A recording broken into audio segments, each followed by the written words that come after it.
अनुपम जी एक चीज बताइए, आपका तो पूरा आंदोलन आपका, जब से मैं आपको जानता हूं, आप हल्ला बोल और यूथ, युवा, बेरोजगार, इन सारी चीजों के मुद्दों को आप लगातार इस पे करते रहे हैं काम। आप किसी पार्टी में रहे हो ना रहे हो, आपका मुद्दा ही है। तो देश में अगर कोई बड़ी चीज हो रही है जिससे हम सब प्रभावित हो रहे हैं, जिससे इस देश का पूरा भविष्य प्रभावित हो रहा है, इर्रेस्पेक्टिव ऑफ पार्टी, वो राहुल गांधी कह रहे हो या ना कह रहा हो, उसमें अगर कोई युवा को पार्टिसिपेट करने की बात कर रहा है, युवा अपने आप पार्टिसिपेट करे। और इस देश नहीं, दुनिया ये गवाह है कि जब तक स्टूडेंट्स और युवा किसी भी आंदोलन की बैकबोन नहीं हुए, तब तक वो आंदोलन नहीं चला है।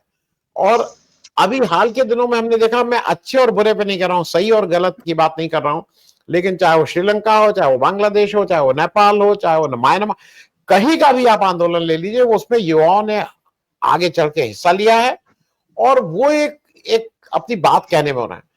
भारत में क्या अगर युवा आगे आ रहे हैं तो ये एक शुभ संकेत है कि अभी भी वो 75 साल के ऊपर, जिनको मार्गदर्शक मंडल में खुद ही कहते हैं चले जाना चाहिए, वो गद्दी छोड़ने को नहीं तैयार है। इस देश में कोई तो रिटायरमेंट एज होनी चाहिए कि भाई, मतलब मैं इंक्लूडिंग मैं आपको एक चीज छोटी सी बता दूं, मैं पिछले 10 वर्षों से कई जगह बुलाया जाता हूं, कई पॉलिटिकल लोग बुलाते हैं, और कई जगह ये होता है कि आप हमारे साथ आ जाइए, ज्वाइन कर।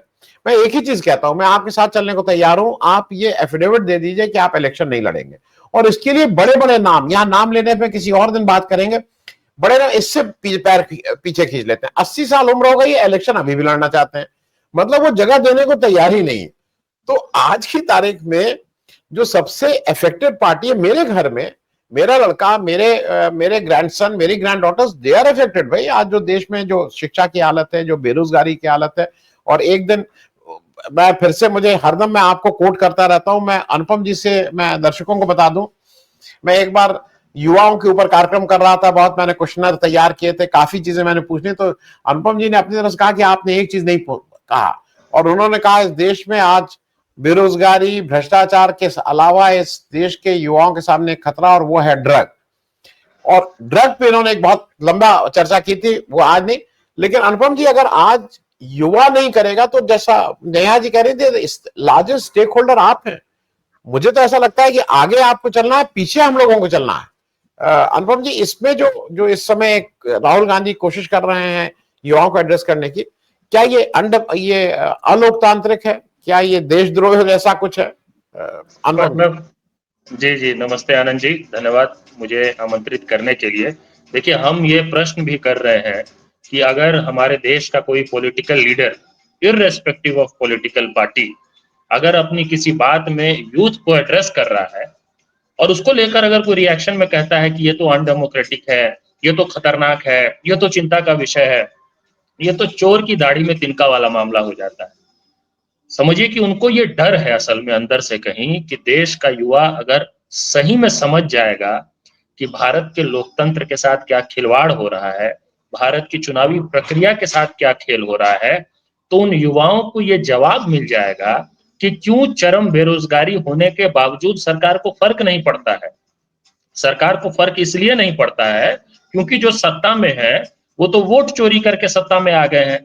तो जिनको ये पता है कि हम इलेक्शंस को मैनिपुलेट कर सकते हैं, जिनको ये पता है कि हम एक बड़ा पूल फ्लोटिंग वोटर्स का बना सकते हैं, जो यूपी में भी वोट देगा, बिहार में भी वोट देगा, महाराष्ट्र भी जाके वोट देगा, हरियाणा भी जाके वोट देगा, इस बड़े स्केल पे अगर मैनिपुलेशन होगा, उसको अगर लीडर ऑफ ऑपोजिशन उसको एक्सपोज कर रहे हैं, अगर यूथ को ये बात समझ में आ जाएगा कि क्यों वो डाक बंगला चौराहे पे पटना में जब प्रदर्शन करते हैं नौकरी के लिए, तो उनकी बात सुने जाने की बजाय हर बार इनवेरिएबली उनको लाठी डंडा पुलिस लाठीचार्ज होता है, तो उसको जवाब मिल रहा है ना युवाओं को। देखिए, अभी जो कुछ भी राहुल जी कह रहे हैं उसमें एक तो ये विषय है ही जिसपे वो बात कर रहे हैं, लेकिन उसके अलावा अपने आप कई वर्गों को इस प्रश्न का जवाब मिल रहा है कि सत्ता में बैठे लोग उनकी बातों पे, वाजिब बातों पे, जनहित के मुद्दों पर सुनवाई क्यों नहीं करते। सुनवाई इसलिए नहीं करते क्योंकि वो कहीं ना कहीं आश्वस्त है कि हमको इन मुद्दों पर सुनवाई करके थोड़े ना पावर में आना है, हमको तो पावर में आने के लिए इलेक्शन कमीशन को अपने चंगुल में रखना है, हमको पावर में आने के लिए वोट चुरा लेना है, जनादेश चुरा लेना है। तो इसलिए चिंतित हो रहे होंगे ये लोग, ये बहुत अच्छी बात है। आइडियली तो देखिए इस पर डिबेट ही नहीं होना चाहिए कि क्या कोई नेता अगर युवाओं को अपील कर रहा है तो क्या वो गलत काम कर रहा है। मतलब ये प्रश्न सुनकर ही लगता है कि हास्यास्पद है। हमारे देश में स्वामी विवेकानंद से लेकर महात्मा गांधी से लेकर आजादी के बाद तक हर लीडर ने और हर परिवर्तनकारी आंदोलन में युवाओं की सबसे ज्यादा भागीदारी रही है। और हम उस देश में चर्चा कर रहे हैं जो दुनिया का सबसे युवा देश है, जहां पे अगर स्पष्ट रूप से सीधे तौर पे भी मुद्दा युवा से जुड़ा नहीं है अगर, तो भी अगर देश का मुद्दा है तो उसका सबसे बड़ा प्रभावित वर्ग युवा है। मैं यही कहता हूं ना हमेशा, आप लोकतंत्र बचाने की बात जिसके लिए कर रहे हैं, आने वाली पीढ़ी के लिए ही कर रहे हैं ना। जो 70 साल के 80 साल के हैं वो भी अगर लड़ रहे हैं तो वो भी हम जैसे 30 35 40 साल के लोगों के लिए लड़ रहे हैं। तो सबसे ज्यादा फ्यूचर किसका स्टेक पे है? युवाओं का स्टेक पर है। युवाओं से ही संवाद होना चाहिए, युवाओं को ही अपील होना चाहिए और परिवर्तन युवा ही लाएगा। ये बात राहुल जी भी समझते हैं, ये बात हम जैसे लोग ही भी समझते हैं, ये बात हर सच्चा देशभक्त इस बात को समझता है। और ये बात कहीं ना कहीं भाजपा भी समझती है, इसीलिए ये तिलमिला जाते हैं ये लोग। मतलब ये कोई पॉइंट ही नहीं है तिलमिलाने का। सवाल कुछ और है, आप उसको एड्रेस नहीं कर रहे हैं। उसकी जगह आप ये कह रहे हैं कि देखिए जी युवाओं को अपील कर दिया। किसको अपील करेंगे? दुनिया के सबसे युवा देश में कोई गंभीर मुद्दा आया है तो युवाओं की बात करेंगे हम। और अभी तो देखिए बिहार का चुनाव है। भारत दुनिया का सबसे युवा देश है और बिहार भारत का सबसे युवा प्रदेश है। ये रेटरिक नहीं है, ये मेरा ओपिनियन नहीं है, ये डेटा है, प्योर डेटा। तो हम दुनिया के सबसे युवा देश में हैं। जिस चुनाव की चोरी की बात हो रही है या जो आशंका है अभी हमें, वो भारत का सबसे युवा प्रदेश है। तो हम युवाओं की बात नहीं करेंगे तो किसकी बात करेंगे? हम तो कई वर्षों से, आप जानते हैं आनंद जी, अभी मैं कांग्रेस पार्टी में हूँ, लेकिन जब मैं किसी पार्टी में नहीं था तो भी लगातार दिन रात यही बात करता था कि देश भर के युवाओं को समझना पड़ेगा कि अगर भीषण बेरोजगारी है, अगर महंगाई है, अगर गरीबी है, तो ये इस देश को जो राजनीति और जो नीति चला रही है उसका नतीजा है। वो समझ जाएंगे तो अपने आप वो लड़ेंगे, सड़कों पे आएंगे, आंदोलन करेंगे, परिवर्तन लाएंगे। समस्या ये है कि भारतीय जनता पार्टी और आज जो लोग सत्ता में हैं वो मूल रूप से आंदोलन विरोधी लोग हैं। और ये आज से नहीं, जब से सत्ता में आए हैं तब से ये नैरेटिव बनाने की कोशिश कर रहे हैं कि कोई भी जो आंदोलन की बात करता है, कोई भी जो परिवर्तन की बात करता है, कोई भी जो संघर्ष की बात करता है, वो डेटरेंट है, वो कोई नेगेटिव बात कर रहा है। इन्होंने समाज में एक ऐसा माहौल बनाने का प्रयास किया है। और सबसे दुखद बात है कि एक ऐसे देश में प्रयास किया है जिस देश का जन्म, जिसको आजादी एक आंदोलन से मिली, जिस देश में आपकी राजनीतिक दलों को लेकर अलग अलग राय हो सकती थी, लेकिन आंदोलनों को लेकर इस देश के समाज की हमेशा एक पॉजिटिव राय रही है कि जब भी कोई आंदोलन हो रहा है तो लोगों को लगता था कि नहीं, कुछ सकारात्मक हो रहा है, इससे कुछ पॉजिटिव एनर्जी का सृजन होगा। ऐसा लोगों को 2013-14 तक लगता रहा, जब तक वो कांग्रेस के खिलाफ लड़ रहे थे। जब से कांग्रेस सत्ता में आई, सत्ता से बाहर गई और जब से मोदी जी सत्ता में आए हैं, तब से उन्होंने दिन रात सिर्फ ये माहौल बनाने का प्रयास किया है कि कोई भी जो आंदोलन कर रहा है वो देशद्रोही भले ना हो, लेकिन कम से कम वो रुकावट तो पैदा कर रहा है, वो कोई काम करना चाह रहा है उसको रोक रहा है। मतलब एक नेगेटिव कॉनोटेशन, नेगेटिव सेंटिमेंट आंदोलन के साथ जोड़ने का प्रयास हुआ है। तो वो प्रयास तो हम नहीं सफल होने देंगे, क्योंकि भारत जैसा देश, जो मैंने बात कहा कि भारत का संविधान जो बना है, भारत का जो विचार जो बना है, जो आइडिया ऑफ इंडिया है, वो तो एक आंदोलन का प्रोडक्ट है ना।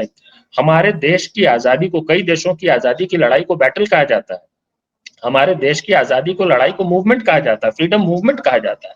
मूवमेंट से निकला हुआ ये देश है, हमेशा से मूवमेंट को लेकर पॉजिटिव रहा है। और आज कोई पॉलिटिकल लीडर अगर कहता है कि युवाओं को समझना चाहिए, युवाओं को जागृत होना चाहिए, जागरूक होकर आंदोलन और परिवर्तन की बात करनी चाहिए, तो ऐसे मतलब नकारे निकम्मे लोग सत्ता में बैठे हुए जो घबरा जाते हैं इस बात से।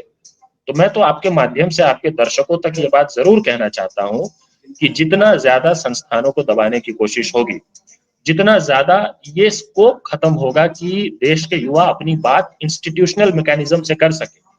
अगर मान लीजिए मीडिया को अगर कैप्चर कर लिया जाए, जुडिशरी को अगर कैप्चर कर लिया जाए, सारे इंस्टीट्यूशंस को कैप्चर कर लिया जाए, तो हम अपना असंतोष कैसे व्यक्त करेंगे? सड़क पे आके ही ना व्यक्त करेंगे। और भारत का नौजवान जिस दिन सड़क पर आके शांतिपूर्ण ढंग से अपनी बात कहने लग गया, उस दिन भारत जो है पिछले 10 साल में जिस तरह से एक नेगेटिव ट्रैक पे गया है, उस दिन से भारत का पुनरुत्थान फिर से शुरू हो जाएगा। वो दिन बहुत ज्यादा दूर नहीं है, वो दिन नजदीक है। उस दिन को फैसिलिटेट करने में अगर कांग्रेस पार्टी की कोई भूमिका हो सकती है तो इससे सुंदर बात क्या हो सकती है। इस बात से जो लोग घबरा रहे हैं, मुझे लगता है वो लोग सही मायने में है जो जो जो देश प्रेमी नहीं है। कम से कम उनको इस देश समाज की चिंता नहीं है, जिसको आंदोलन से डर लगता है, जिनको युवाओं से डर लगता है। और जिनको युवाओं से डर लगता है उनको भी हम लोग देख रहे हैं, उनको भी चिन्हित कर रहे हैं। उनको सही में उस दिन डरना पड़ेगा जिस दिन इस देश के युवा सड़क पे आ जाएंगे।